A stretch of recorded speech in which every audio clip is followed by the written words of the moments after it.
Cerebral venous sinus thrombosis, the cerebral veins, or both. Symptoms may include severe headache.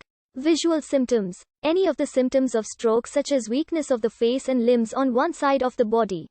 And seizures. The diagnosis is usually by computed tomography or magnetic resonance imaging to demonstrate obstruction of the venous sinuses.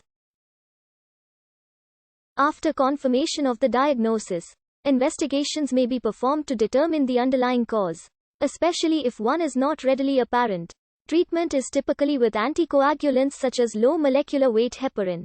Heparin should not, however, be used in cases of blood clots associated with the Johnson & Johnson coronavirus vaccine, as it may worsen the condition. Rarely, thrombolysis is used. The disease may be complicated by raised intracranial pressure, which may warrant surgical intervention such as the placement of a shunt. 9 in 10 people with cerebral venous thrombosis have a headache. This tends to worsen over the period of several days, but may also develop suddenly.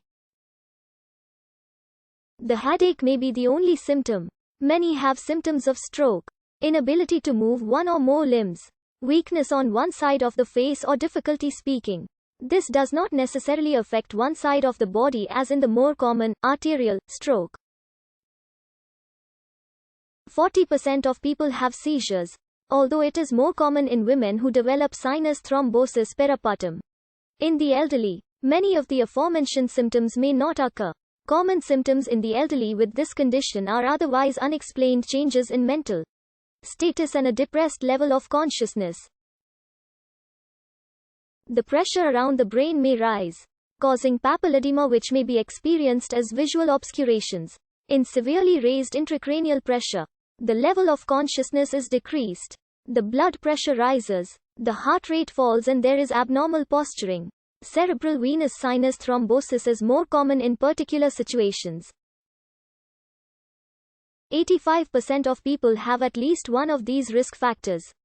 The diagnosis may be suspected on the basis of the symptoms.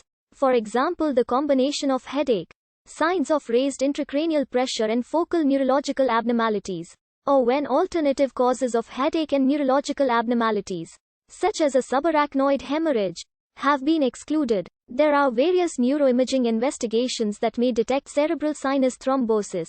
Cerebral edema and venous infarction may be apparent on any modality, but for the detection of the thrombus itself, the most commonly used tests are computed tomography and magnetic resonance imaging, both using various types of radiocontrast to perform a venogram and visualize the veins around the brain.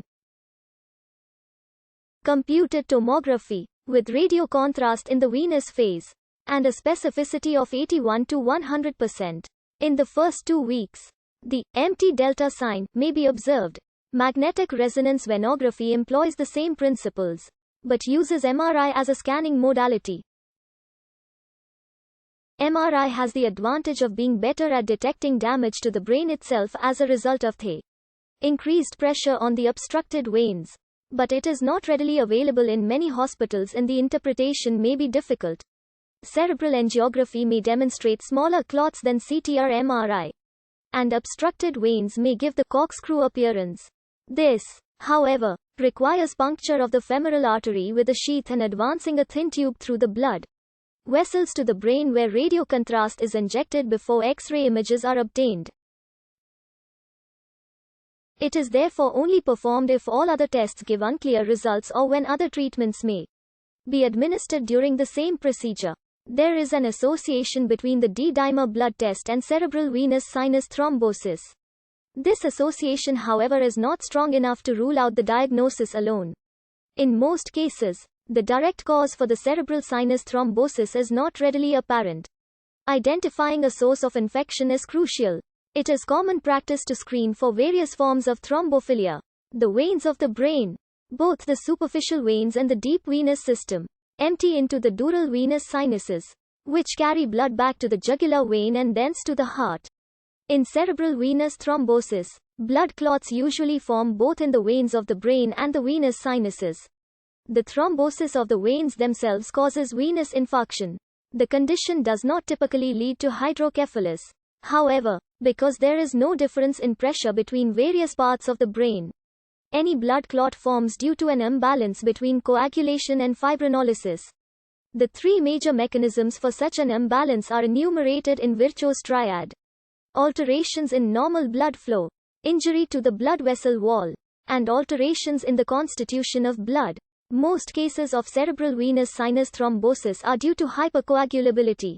It is possible for the clot to break off and migrate to the lungs, causing